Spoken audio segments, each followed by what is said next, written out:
que Jesus dialoga com seus apóstolos e pergunta a ele o que os homens dizem acerca do Filho do Homem.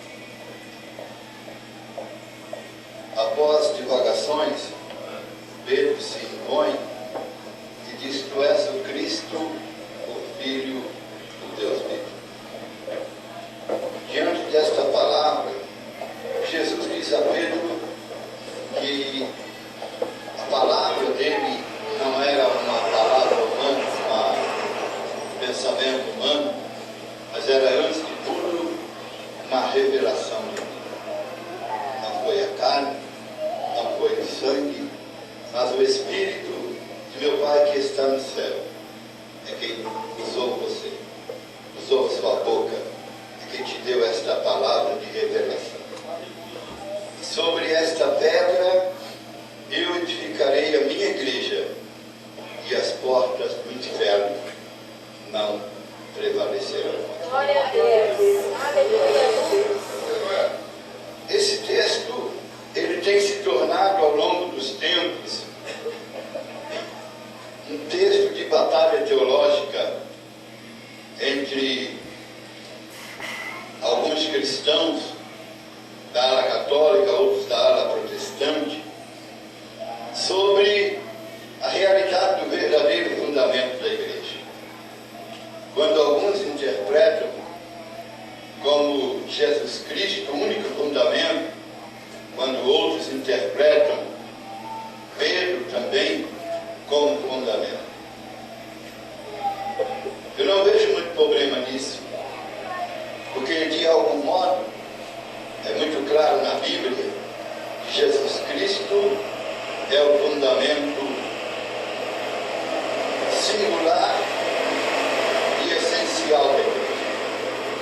A igreja está sobre Jesus Cristo, a pedra angular, sustentadora da sua própria igreja. Mas por um outro lado também, eu não vejo problema na questão de Pedro, pois Pedro torna-se apenas uma figura representativa da liderança da igreja, do pastoreio, do apostolado, sobre quem a igreja também é construída. O próprio Paulo, apóstolo Paulo, escrevendo aos Efésios, ele diz que a igreja está edificada sobre o fundamento dos apóstolos, dos profetas.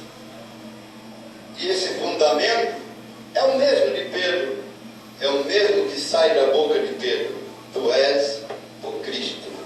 Mas é impossível se edificar uma igreja sem que haja os elementos humanos. Se por um lado nós enxergamos, entendemos e glorificamos a Jesus como o único e verdadeiro fundamento da igreja, por outro lado o mundo também não vê assim. Eles não vê Jesus, eles vê homens, eles vê mulheres, eles vê pastores, eles vê missionários, e quando se trata de responsabilidade da igreja, eles não vão falar com Jesus, eles vão falar com os responsáveis da igreja, com os presidentes, com aqueles que têm títulos superiores e que são os líderes da igreja. A responsabilidade, portanto, ela não é espiritual apenas, ela também é jurídica, ela também é física, ela também é material, ela também é humana. Quem sofria na época apostólica, no livro de Atos dos Apóstolos, era especialmente Pedro, João, Tiago, os apóstolos, porque Roma e aqueles que eram responsáveis do império na época não tinham como prender Jesus, não tinham como castigar Jesus, não tinham como afligir Jesus. Eles afligiam os apóstolos, porque eram eles aqueles considerados o sustentáculo ou os responsáveis da igreja. Então, essa corresponsabilidade existe, esse cofundamento existe, tanto Jesus Cristo na sua essência, como a igreja, eu, você, e especialmente os pastores, como fundamento da igreja, em quem a igreja está sendo construída. Você pode aplaudir o nome de Jesus.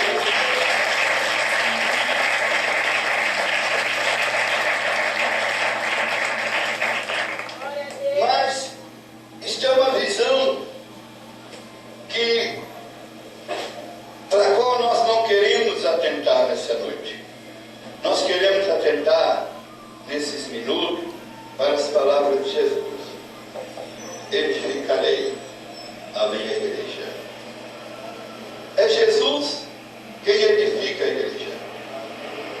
E a palavra edificar, ela significa construir.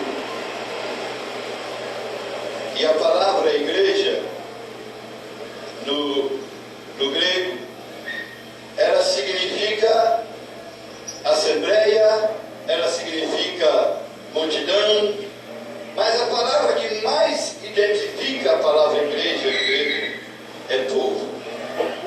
Pedro, falando acerca disso, diz: vocês antes não eram povo, mas agora vocês são povo eleito, povo santo.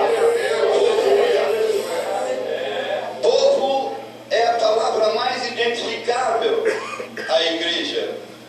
Paulo, falando a mesma coisa aos Efésios, ele diz: porque agora vocês não são mais forasteiros, vocês não são mais estrangeiros, mas agora vocês são concidadãos da família de Deus. Vocês fazem parte do povo de Deus. Talvez para nós isso não signifique muita coisa se nós não atentarmos para o significado político que essa coisa tinha na época. Naquela época, ser cidadão não era privilégio de todo mundo, era privilégio apenas dos ricos e de alguns homens considerados livres. E eles só se tornavam povo na medida em que eles eram incluídos nessa classe, nessa elite. Então, aquele homem simples que por dinheiro conseguia se enriquecer e comprar a sua cidadania, passava a ser considerado povo. Mas eu, você, mesmo sem dinheiro, Pedro escrevendo diz: não foi com ouro, não foi com prata, mas foi com precioso sangue